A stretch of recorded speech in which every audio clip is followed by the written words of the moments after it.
Okay, I'm ready. So good morning. We're going to begin with the first 500 years of church history. It'll be a blur because it's going to be an hour and or less. But it's going to be basically what we might count as antiquity in the church. And so we're going to move rapidly through this, and we will end at sort of the Middle Ages, or where they begin. So the first thing I'd like to do is just pull up this quote by J.R.R. Tolkien. And I'd just like for you to read that and reflect upon it. It's such an important quote because it's, he gives us these wonderful stories, and they're very allegorical stories about good and evil, but they're also, very, very much about the church in a sort of hidden way. And if you can sort of relate to his stories of Middle-earth, you see that it's always like, as it were, a kind of failure, right? Evil seems to always be winning, and yet there's always this sense of hope, and that comes from his Catholic understanding of church history. And so I'd like for us just to, give him a nod there and understand that when we talk about Catholic history, we're often talking about defeats, and yet it is a story of God's providence unfolding in history. And he is ultimately the victor. So we'd like to check some prejudices. Historians are always prejudiced. They start with their own premise, and they sort of find facts that reflect their premises. And in some ways, history is political. And it's also something that I would suggest is properly understood conservative or traditional, because you have to know your history and try to preserve it, conserve it, and reflect back on it. But we're going to have our own prejudices going in. Obviously, we're Catholic, and so that's not a bad prejudice. That's a good prejudice. But our specific perspective is as Latin Rite Catholics, okay, Roman Catholics. So the Catholic Church is universal. So on one level, we're talking about the universal church, especially in the first 1,000 years. But then we're going to begin to see separations between the East and the West early on. And so we have our own Western ideology and Western sort of ideals. And they emerge from Catholicism. We live in a world that is less and less Christian, but everything in our world is affected by Jesus Christ and his gospel. Our understanding of right and wrong, even if it's a bad understanding of right and wrong, even if it's misinformed from the perspective of the gospel, it nevertheless is coming to us in a post-Christian world, in a world where everything we know, all the way we count time, the way we think about justice, all of that is influenced through Christianity, through Catholicism. All right. So we're kind of going to go on a little bit of a timeline. You see up here we have 33 BC. 33 BC is, of course, the year, sometimes 32 BC, depending on whether we're counting year 0 or whatever. That's that, and which historian is sort of reflecting on that, right? But that's around the year, traditionally, where our Lord is crucified. And so we're going to back up a little bit and just talk a little bit about his world, the Lord's world. And he is put to death by the Roman Empire. And the reason the Roman Empire is there is because of the Maccabean revolt, right? Because the Maccabees revolted against the Greeks, and ultimately they invited the Romans to come into Palestine as a kind of liberator force against the hegemony of the Greeks. But then the Romans take over the Greeks, and so the Romans become a kind of occupying force historically. But Romans are good for the church in many ways. They give us roads, they give us trade routes, And they give us the Pacem Romanum. They give us this period of time where the world seems to be unified. Doesn't mean there's not wars that are going on the edges of the empire, you know. But for the most part, Europe, Africa, Asia, that part of the world around the Mediterranean are unified. And that's an advantage for Catholicism at the beginning. And yet, the church is persecuted by the empire. And eventually, we're going to see that the church divides kind of east and west. And there are political and historical reasons for that go way back to the very beginning. Sometimes Protestants will talk about the early church. And I would like to just say to you, the early church is the Catholic Church, right? So when you hear Protestants talk about the early church, you know, they don't know it, but they're actually talking about the Catholic Church. But what happens in the West, in particular, and this is going to be something that I think is kind of emblematic and descriptive of Western Catholicism, Roman Catholicism, is that it's scrappy and plucky. It's a survivor, right? So it's not this amazing imperial church. You know, it's more of a fighter church, a survivor church. You know, we think of the church surviving in persecutions. That is so much a part of our story as Roman Catholics. Now, Constantine, of course, is someone who is baptized on his deathbed, and he's someone who's important to our story, but we'll get more into him as we move forward. So in the year 27, we see that Pilate arrives, and we know that the Jews had invited the Romans to Palestine to help defeat the Greeks. And originally the Romans were very respectful of the antiquity of the Jewish religion, but Romans sought to control politically Jerusalem, and pagans were ending up choosing high priests, sort of like what we have today in China, where the Communist Party is picking the bishops for so-called Catholic churches. And ultimately the kings became vassals. They were dependent upon the Rome, kind of puppet kings.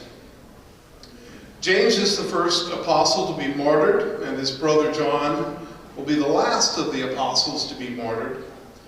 And the first imperial persecutions come under Claudius, and then there's Nero. And even before that, there's Domitian. Now, the Epistle of James is included in the 27 books of the New Testament. And of the 27 books of the New Testament, St. Paul writes 13 letters between the year 50 and the year 66 AD. And St. Peter writes 2 of those 27 books. In the beginning, the church was considered Jewish, but some Jews were not happy with what was happening. Some Jews were Mary, Peter, Paul, Andrew. Some Jews were not. And they were largely those in Jerusalem that were controlled by the Romans, right? So there were some Jews that accepted the Messiah, and there's some that rejected the Messiah. And what was happening over the course of this period of time is where the Romans had respected Judaism because of its antiquity and given a certain right of Jews to sort of actively live their religion. More and more they were saying, well, Christians aren't really Jews, so it's a new religion, so it should be persecuted. So Jewish and Christian groups separated, and it was to the detriment, really, of both, in one sense, because the church is a continuation of the Old Testament. It's a continuation of the Old Covenant, but it's also a new covenant. And yet, in that being sort of kicked out of the synagogue, Christians began to be more and more vulnerable to attack. So Domitian is, again, important. His persecutions. And the book of Revelation talks a little bit about those persecutions. It's written shortly thereafter. And in all of this, at the year 70 AD, the temple is destroyed. And that radically reforms how we think of religion. Because heretofore, Judaism and Catholicism were kind of the same thing, but slowly becoming separate.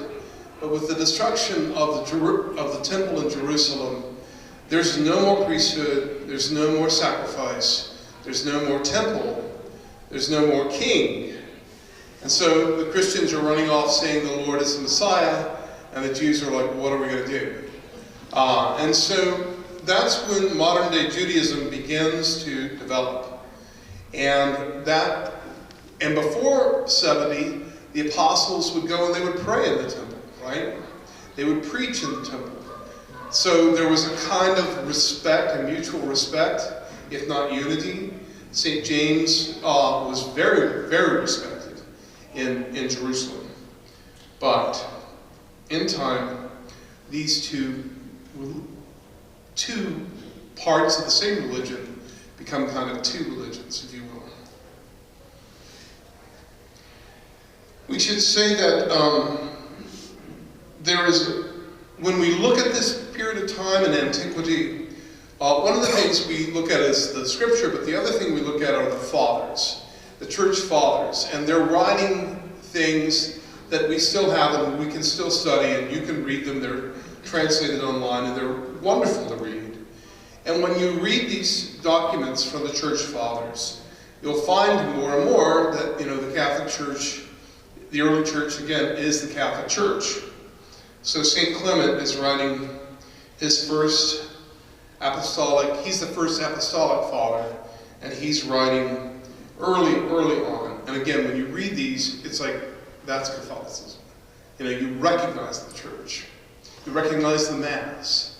You recognize that already the Christians are celebrating on Sunday and not Saturday, right? So that early on, you begin to see how the church is coming into its own.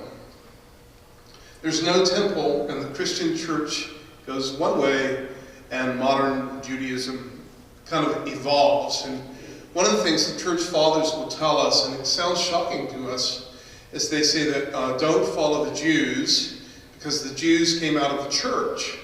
And that seems so counterintuitive to us. And yet, what they're saying is modern day Judaism, as it's celebrated today, actually postdates the Christian church, right? Not by long, but it does. And so a lot of what happens in all of that period of time is kind of reaction against Christianity. So if you're going to say that this passage is too helpful for Catholics because they're preaching, you may eliminate from your Old Testament. So the Jewish Old Testament, the Jewish Bible and the Catholic Old Testament have different books, right? Because they took some of the books that were in some of the oldest scriptures, and they sort of decanonized them. And so you have a difference, again, early on, this difference of religion. And what's important to know is that the Catholic Church is being kind of more in continuity with what had been before. So the Bible that the apostles and that Jesus knew was the Bible that we have as our Old Testament, right?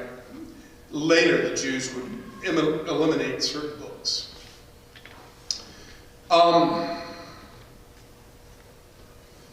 In all of this, too, we begin to have what's happening is the cult of the martyrs.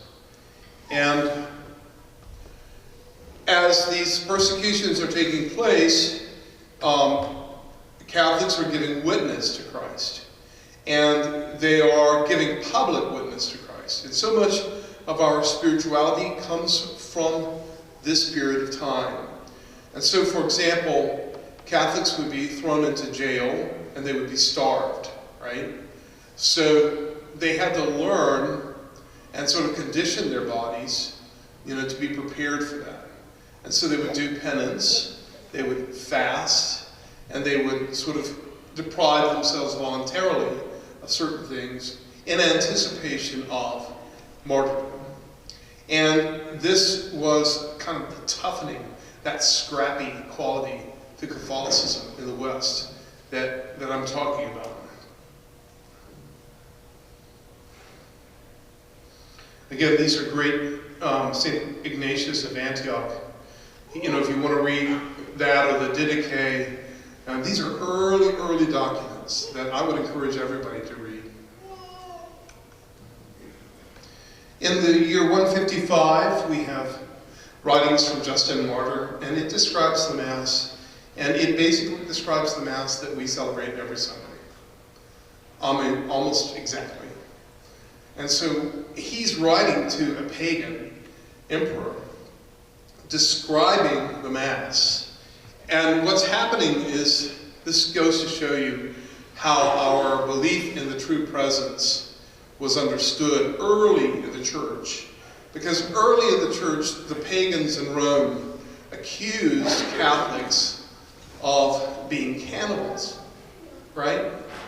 Because they had understood that we were eating the body and the blood of Jesus Christ, and so they presumed that we were actually, eating human beings.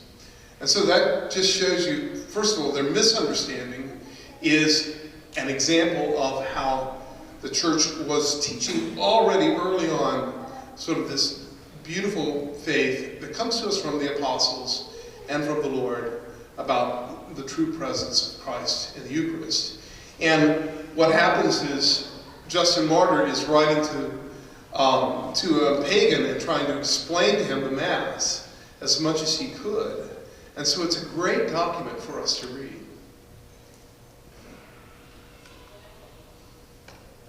Again, the continuation of the persecutions in the church, and some of these are by different, one emperor might be more inclined to be more tolerant, the next emperor might be less inclined to be tolerant, and so it just depended on the emperor of the day, but it also depended on where you lived. So sometimes, like, there would be a world, empire-wide persecution, but it's like the South and the North in this country. The South is like, well, we're not going to bother doing that, even though it's really, and the North would say, oh yeah, we're going to do it, or the West would say, we're not going to bother doing that. So you had that sort of thing happening over the empire too. At places where there was a governor who might be very political and might want to, gain favor with the emperor, he might be very, very strong in his, assertion of that law to persecute Catholics. But in other places, it was kind of laxed and so you see a kind of, persecutions here, persecutions there, persecutions there. They come and they go. Pope Victor, I think, is interesting. He was a Berber from North Africa, and he begins a process of Catholics in Rome worshiping in Latin. He kind of pushes that. Heretofore, the Catholic Church in the West had celebrated the liturgy in Greek. And we still have a residual Greek, with our Kyrie. But for the most part, what we do is we have, we're called the Latin Rite Catholic Church. And the person who pushed that was Pope Victor. North Africa, you have to understand, Africa was very Catholic, right? Until basically the coming of Islam. And North Africa was very, very much the kind of intellectual center of the church. And so you'll see this unfold a bit because we put together our canon and scripture in North Africa. Also, we get some of our early popes from North Africa.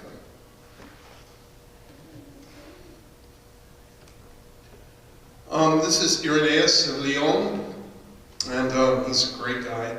And he writes and he tells us about the graves of Peter and Paul that are buried in Rome. And so here's this idea early on again that the apostles die in Rome. And we see that in the Acts of the Apostles, sort of. Right? We see that in the scriptures, sort of. They're pointing us to that.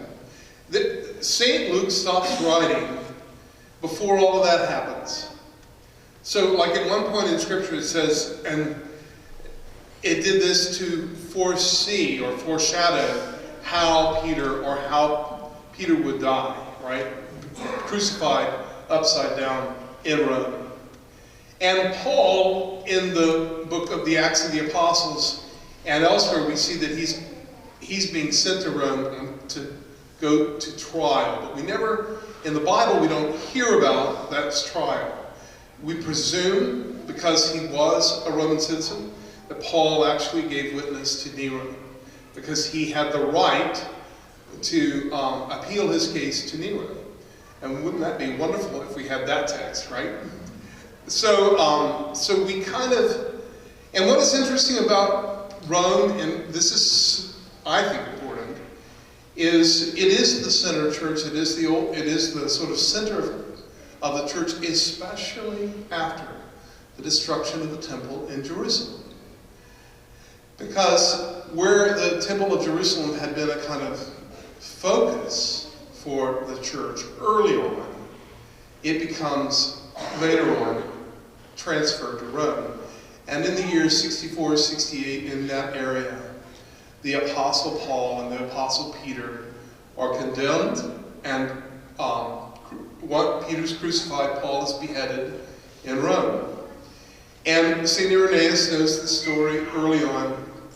But when we see Paul's letter to the Romans, Paul is writing to the Romans. The church is already there, right? The church is, we call Peter and Paul the founders of the church in Rome, but the church was really even already there. Paul is writing to the Romans saying, y'all are awesome. And he hasn't even been there yet. So the church in Rome early on becomes a place that is renowned the world over in the Christian church as being kind of error-free, if you will. An ideal kind of for the faith.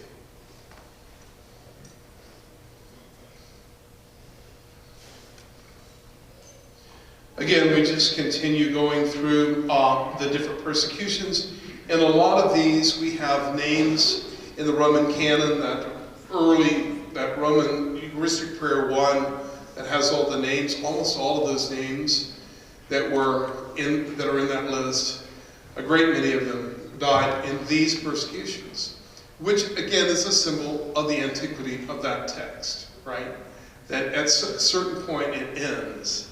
And it just has saints up to a certain historical point, and then it becomes frozen.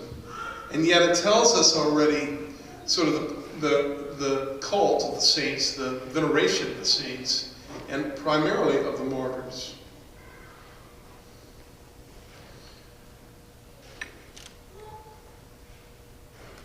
So what's happening politically at this time is Rome is technically the capital, and the empire is called the Roman Empire, but the emperor doesn't necessarily live there ever.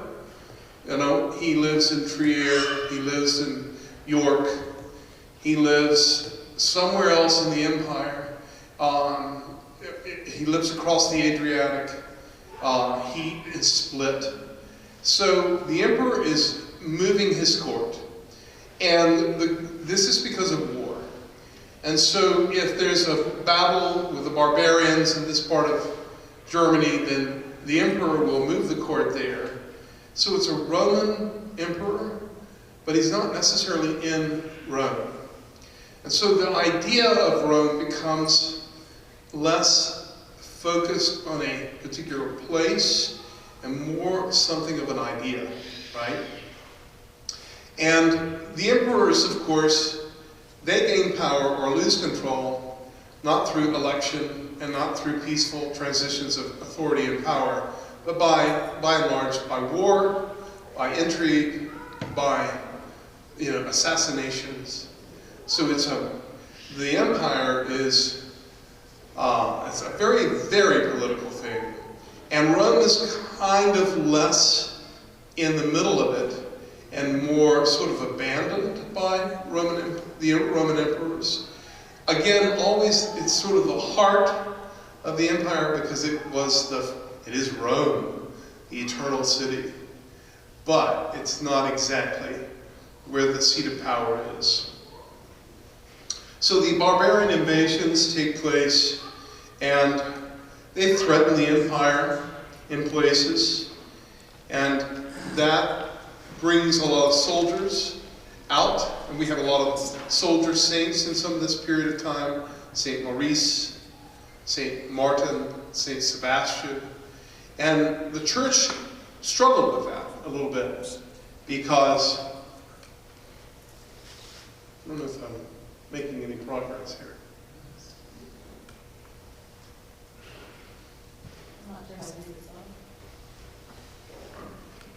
Susan, can you scoot over one chair? Maybe that's it. Or maybe it's just the battery. Well, that's great. It doesn't help you at all, is it? Oh, well.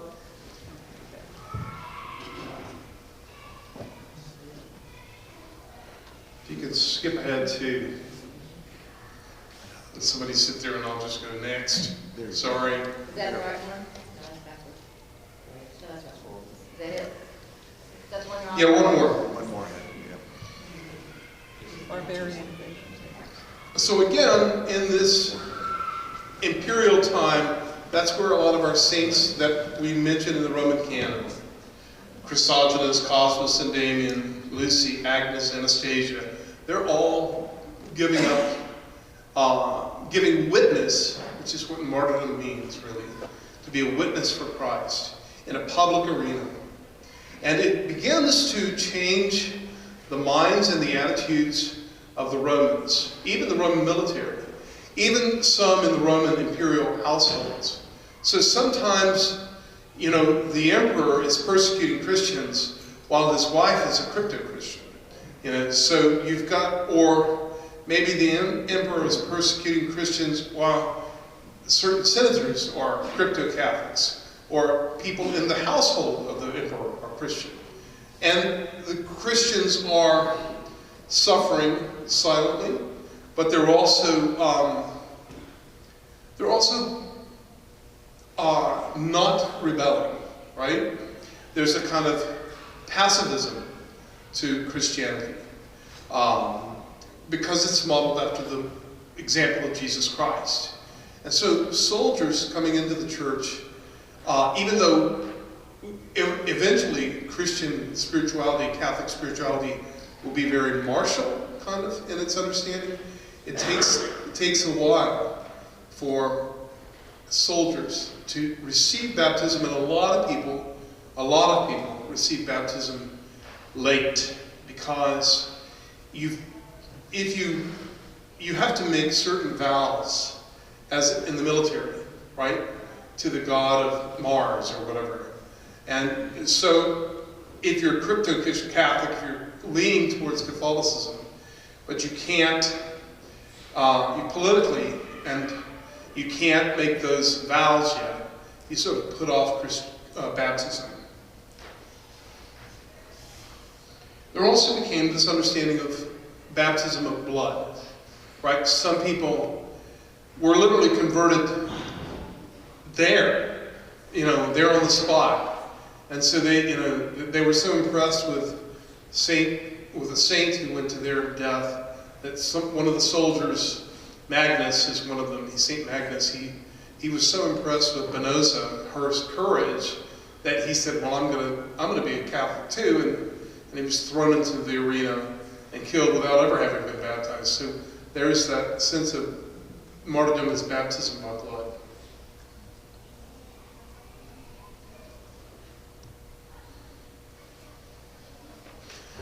Okay, next slide. So after the rise of Constantine, his mother, Helen, was sympathetic to Catholicism. Constantine was sympathetic towards Catholicism. He was an emperor. He became an emperor in all the bloody ways that emperors had to become emperors. You know, it was bloody and war and intrigue. His own father-in-law tried to kill him. His wife, I think, tried to kill him. I think St. Helen, some stories say St. Helen killed his wife who was trying to kill him. You know, this is the way politics worked. But into all of that, in that upper echelon of power, Catholicism was slowly coming. And it came to the empire, and Constantine was so disappointed with the persecutions of the church because it had been such a redistribution of wealth. So if Senator Putin's was Catholic and you wanted Senator Putin's land, you would just expose him as Catholic. He would go off and be martyred, and then you could take his land, you know, and give it to somebody else. So it was politically very economically good to, you know, to out Christians.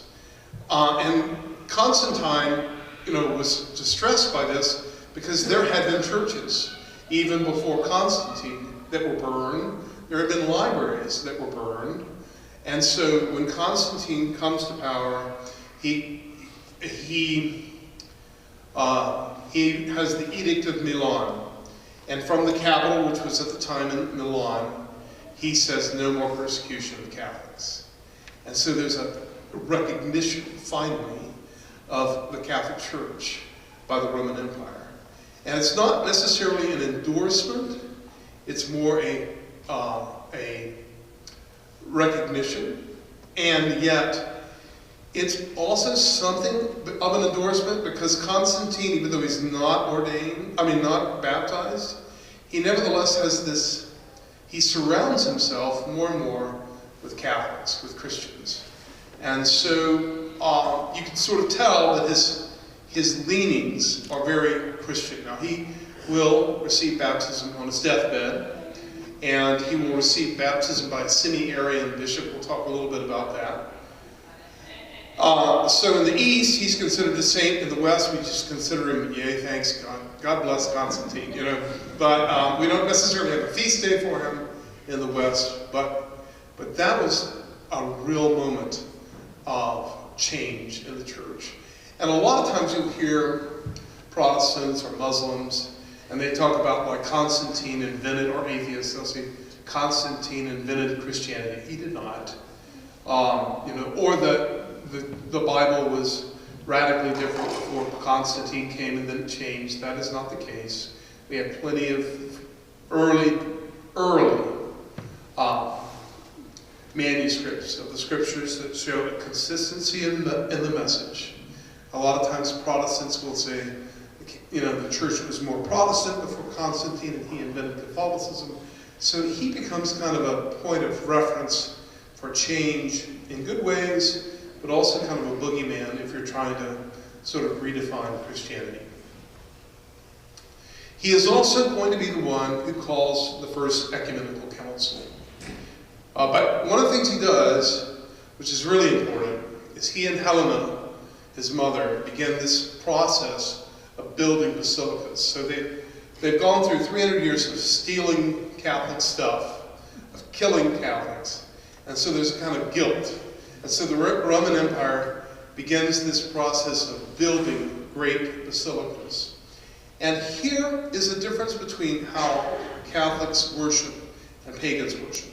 The pagans worshipped in the temple, but you didn't really go in the temple, you stood outside the temple. The temple was the place for the deity and maybe a few priests. Whereas for Catholics, you had to have a big, big, big space, right? It brings the faithful in. And so you see these great basilicas in Rome and in Jerusalem and in Bethlehem and in Nazareth being built at this time. Next slide. So now we're into late antiquity. And And this again is sort of the patristic period. We've gone through the apostolic fathers, now we're in the patristic period. So, and we're beyond the time of the church persecutions. Next slide. So now in 330, Constantine moves the capital to Byzantium. Big change, right? And what's going on is politically the East is wealthier, and the position of Byzantium is a very advantageous position, in sort of warfare and in commerce, and so it became sort of central, and they moved Rome. Okay, so we call it Constantinople or Istanbul, but they thought of it as the new Rome. So one thing that Constantine did was he dug up a bunch of dirt in old Rome, and he went to Byzantium and he spread it around. The next thing he did was he invited all the senators' families to move from Rome, old Rome, to new Rome. And they celebrated, they went around as Latin, speaking Latin, but eventually they began more and more to speak Greek because they're in that part of the empire where Greek is more predominant and more prevalent. And so you've got old Rome, where the Pope still is, and where the apostles are buried, that's becoming less and less important politically. And you've got New Rome, where all the power is focused, and where everybody in the empire is still praying for the emperor. So remember, the capital went wherever the emperor was, and just like, but old Rome is becoming more and more sort of small and insignificant, whereas Constantinople is really becoming powerful. And it has all that imperial wealth behind it. And it builds, there they build a truly Christian city. Whereas old Rome had been a pagan city that had become Catholic, Constantinople was very much a Christian capital. At this time, we get one of the emperors is Julian the Apostate. He is raised Arian, which is a kind of Christian that doesn't believe in the divinity of Jesus Christ. He rejects Arianism, so therefore he's called an apostate. And he tries to revive paganism and tries to rebuild the temple in Jerusalem and to bring back sacrifices in Jerusalem. He dies before any of that can happen. But he's kind of the last hurrah of the old paganism. At this point, we begin to see codices, not just scraps of paper. We have scraps of paper from many years before of John's Gospel or of this letter or that letter, parts of the New Testament. But around this time, we're beginning to see codices. And when you put a codice together, you're talking about a book. Codex is what we think of as a book, right? Bound. And that develops in Christian culture because we need a lectionary. And what's important for us to know is that the lectionary is how we are deciding what books go in the Bible. Because heretofore it had been scrolls. So, you would read this scroll, the next you would read this scroll, you might need to read this scroll. But as we begin to put them together in books, we begin to codify into a codex the scriptures. And so that begins a debate in the church about which books go in and which books remain out. And that whole thing works out early on in the 4th century. And again, North Africa is so important because North Africa is sort of driving the ship, as it were, to help us figure out which books are in the Bible and which books aren't. But there are differences. So the Copts, for example, might have a little different, still, canon. And the Eastern Orthodox still might have a little different canon, right? And Western Church has its canon, but then the Protestants took up the Jewish canon. So you've got this debate still, as it were, going on about what books are in the Bible. But what's important to remember is that the Catholic Church is following the Septuagint, which was the scriptures. The Jesus and Peter and Paul knew. Next slide. So the church was originally Asian, African, and European. And I would also add to that Indian. And it was originally an urban religion. So it went to where the boats or the ships would take people or the roads would take people. It was urban because you had to have a bishop. And so there were a lot of people who lived in the forest. And the word forest is where we get our word, the word pagan comes from that idea of somebody in the forest. You know, the forest dwellers. So they're not in the cities. So the dioceses are beginning to develop, and they develop along the Roman imperial models. And the cities, again, are very important. The bishops are very important. And then you begin to get parishes. But again, outside of the city, you know, you still have this kind of lingering paganism, which we're going to have to eventually evangelize those people. But the Mediterranean Sea is the sort of, you know, it is in the middle of the earth, and it's where the church develops from Asia to Africa and to Europe. Next slide. So Constantine has called his ecumenical council, and where we get our Nicene Creed. He was in Nicaea. It was where his capital was at the time before Constantinople was built. It was actually in his palace where the bishops met in Nicaea. But then over the period of time, there are 7 ecumenical councils that occur in this first 500 years of history. And they're all important to know about the doctrine of the church. Because what happened was, when the church was under persecution, it was less organized. After there was peace, there became, you know, how are we going to define what we've been dying for? And a lot of people wanted to redefine it. Even today, a lot of people want to redefine Catholicism.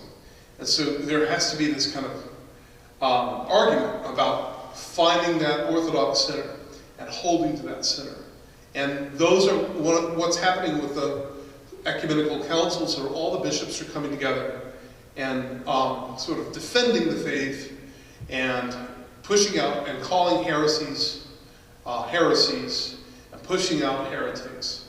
And one of the interesting things that happens in all this is almost all of this is in the East. The Pope never goes, but he'll send his legate. And even at the Second Vatican Council, which happened in the Vatican, the Pope did not go to the debates, right?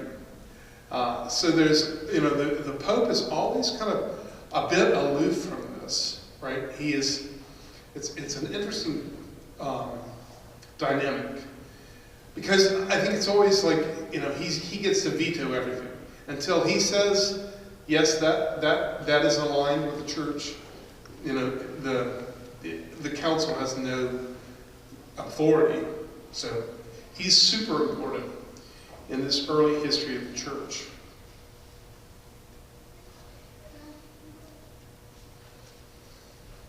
Ambrose in Rome dies in 397, and that's important because Ambrose gives us the words of the Roman canon.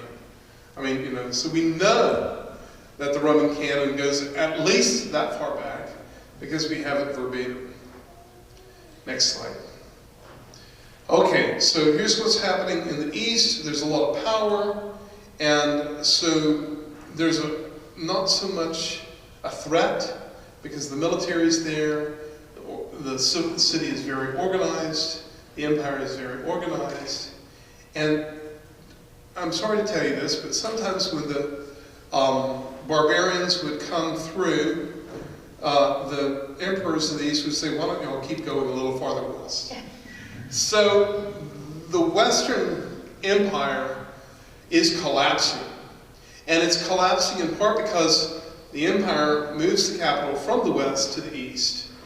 The empire turns sort of their back a bit on the west. right? Maybe interested still in Sicily, maybe interested still in, parts of the Mediterranean, but like anything north of the Alps was just lost. And this begins a new period of time where the barbarians are pushing forward. Now, what's happening in the Far East, we don't know. There's a lot of stipulation about, the Huns and all of that, but there is just an enormous migration of peoples westward. And anthropologists talk about this, suddenly people were moving westward. And you see this in your own, you even see this in genetic codes of when you look at the Y chromosome of men in Western Europe, you just see where they're pushing through early on at this period of time. St. Jerome dies in 420. He gives us what's called our Vulgate Bible, which is, again, this is translated into Latin. There was an earlier translation in Latin. It's called the Vetus. And it's actually, the words, if you look at the Latin words in the Bible of St. Jerome, as opposed to the Latin words in the Roman canon, they're different. And the reason they're different is because the Roman canon is based on the earlier translation into Latin, right? So St. Jerome is updating the old Latin translations in what we call the Vulgate scriptures. I don't know if that makes sense. But when, there are words of the institution, with the Dominical words in the Roman canon, for example, and they are based on the older translation. So we have a little bit of that still hanging on from antiquity. And I think that's just the nature of Catholicism, right? Hold on to things, don't change. It's like we don't say these and thous anymore, but don't change the way we say the Our Father. Right? We kind of cling to those things. We may not say glory be to the Father in normal common parlance, but we want to say it when we pray our rosary. So those things in English are also happening in Latin, where you see a kind of development of Latin, which ultimately becomes the Romance languages, but the church is still kind of clinging to the old. So Augustine dies in Hippo in the year 430, and the Vandals are taking over. Rome falls. It leaves a great crisis of faith. But it also kind of helps us define Western Catholicism. Because in the East, the emperor and his family, or the empress, they are the head of the church. They're given almost a quasi-divine status. What they do, what they say matters. And in the West, where the emperor isn't, and where the emperor is basically not paying attention, there is a much more dependency upon the papacy and the church. And the church has a far more independent sense of her destiny, because it's not in the political center of things. It's kind of on the peripheral edge of things. And again, that scrappiness of surviving. It's like, okay, the barbarians are here, and we've lost, now we have to convert them, right? And so that sort of, I think, helps define Western Catholicism. It's kind of a survivor early on. Next slide. This shows you the Silk Route, which goes on the Silk Road, and Christianity does get all the way to China early on, but it's not an Orthodox Christianity. It's kind of an Arian Christianity. But St. Thomas early on goes to India. So it isn't as if the church isn't growing elsewhere, but in the East, it's less Orthodox, because in the West, with the Nicene Creed and with the 7 ecumenical councils, we're kind of staying more doctrinally or dogmatically pure. Whereas in the East, the farther they go, I mean, you know, the earliest translations, I think in Chinese, of the Quran were done by Christian bishops who knew all those languages, right? I was in a church in India, and they had this, it was a bell in this church, and who knows how old it was. It was at least 1,000 years old. And, you know, they say nobody knows how to speak the language that's carved into the bell. It's clearly Christian, there's crosses on it, only Christians make bells. But, you know, there's a whole story in the East that we just don't know a lot about. In part because all of that Islam kind of crushed it, right? But it's still an interesting story to keep in mind. Wherever the roads went, wherever the ships went, the story of the gospel went. Next slide. So, again, this is another ecumenical council. This is the Council of Chalcedon, is the 4th one. And all of these things are reflecting or trying to correct errors. You know, whether trying to define the Trinity, for example. Trying to articulate the humanity and divinity of Jesus. And all of those prickly points of theology, which most of us don't really think about, but if you're a theologian, you're going to argue about those things. Those things were being worked out in the ecumenical councils. And one of the interesting things is Leo, again, Pope in Rome, Attila the Hun, he turns back. So, you know, you can just see these barbarians are just pushing farther and farther and farther west. They get all the way to Spain, the Visigoths. Some of them go from Spain to North Africa. You know, so they're just pushing through and invigorating, but also challenging the Western culture. Western culture is kind of collapsing, and the popes are sort of the last figures standing on the chessboard in the West. St. Patrick dies in 461. These are, again, just great models of early Christianity.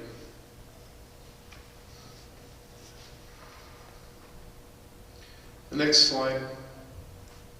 This is just an explanation of one of the ecumenical councils, and it was about the will. Does Christ have one will or two wills? You know? And ultimately the answer is Christ has two wills, but they have to have a council about that, right? So does Christ's divine will supersede his human will and overwhelm it, or does he still have human will? You know, and that matters. And is he free as a human being, right, to give of himself? But one of the things that happens in that particular Council of Chalcedon is Pope Leo writes a letter defining the Orthodox position, and he sends it with a legate to the Council of Chalcedon. He doesn't go. Popes don't go to the councils. But he sends the note with a legate, and the letter is read, and everybody in the East says Peter has spoken through Leo, and so the issue is closed. And again, that sense of papal authority, right? Even though the church power center moves east, and its intellectual center is sort of Africa and Asia, there is still this understanding that the Pope in Rome is sort of has the last veto power, right? He's the tiebreaker. He's the one has authority over all the others, not in the sense that he can tell them what to do necessarily, or necessarily even pick bishops, but in the sense that if there's a debate, everybody looks to Rome.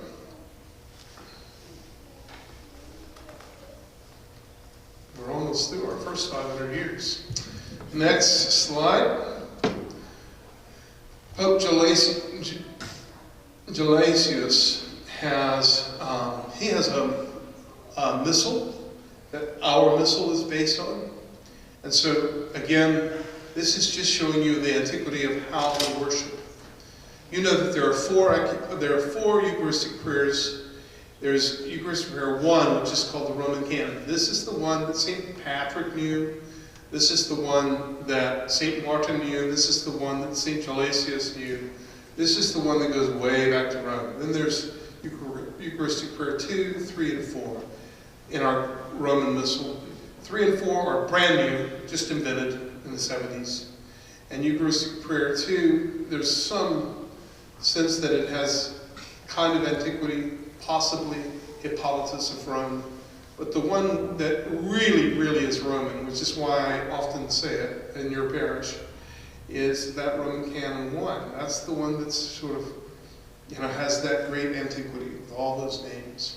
I remember saying that Eucharistic prayer when I got to my last parish, and there was an elderly gentleman who was a cradle Catholic, and he came up to me. He was sort of being kind of unpleasant, and he said, "Father, what's that Eucharistic prayer with all them names in it?" And I was like, "Oh my goodness, that is your heritage, brother." That is the one that is the most, but evidently nobody had been using it. So as a priest, I try to use it, right? Okay, next. So we're through the first 500 years. We flew through them, and I'm happy to take some questions. But what is going to happen now is we're sort of, with the collapse of the empire in the West, we begin to sort of rebuild in what will become historically called the Middle Ages. And, that's a kind of presumptuous term, because 2,000 years from now, people are going to be calling it something else. It won't be the middle.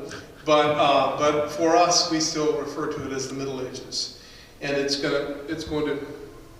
we'll talk about that the next time we meet. But what's important to keep in mind in all of this, I think, is first of all, the integrity of the faith, that the scriptures, that the Roman canon, that the way we pray, that the Mass, that our belief as Catholics, the idea of bishops and deacons and priests and religious women, all of that is known by those apostolic fathers. All of that is known in the early church. The idea of bishops, the idea of parishes, the idea of dioceses, all of that makes us Catholic goes all the way back to the beginning. And that gives me consolation, right? As there was, I think it was Cardinal Newman, he said, when you study history, you cease to be Protestant. As you study more and more about the church history, you just see Catholicism all the way back. And it's a beautiful thing. And it reminds us who we are all the way from the beginning. Now, it doesn't mean that we don't have bad stories that happen and all of the good stories. There are bad bishops today. There are bad stories today. But in all of that, there's the faithful that remain strong in their faith. And so we'll pick up on this story next time for the next 500 years. And I can entertain a few questions, if you have any. Yep. Thomas? Father, you mentioned about in the Far East, this bell that has a language that nobody knows, but it was Christian because it was Protestant stuff. And you also mentioned St.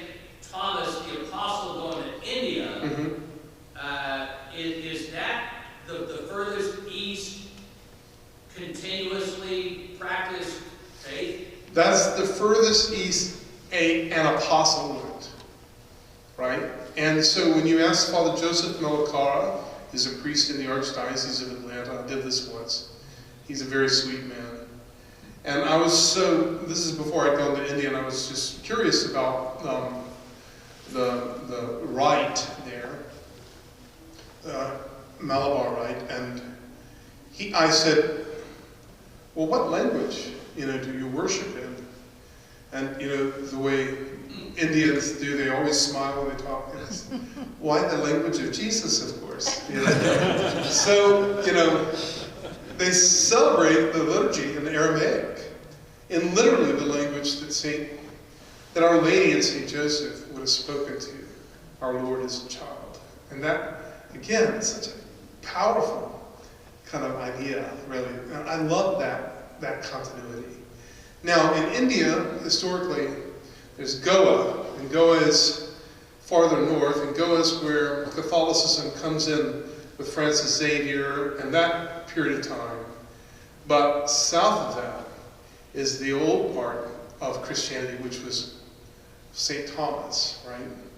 And you can go in India, you can go to streets with markets for spices, where they have synagogues still standing that St. Thomas probably taught in. There's just such an antiquity there.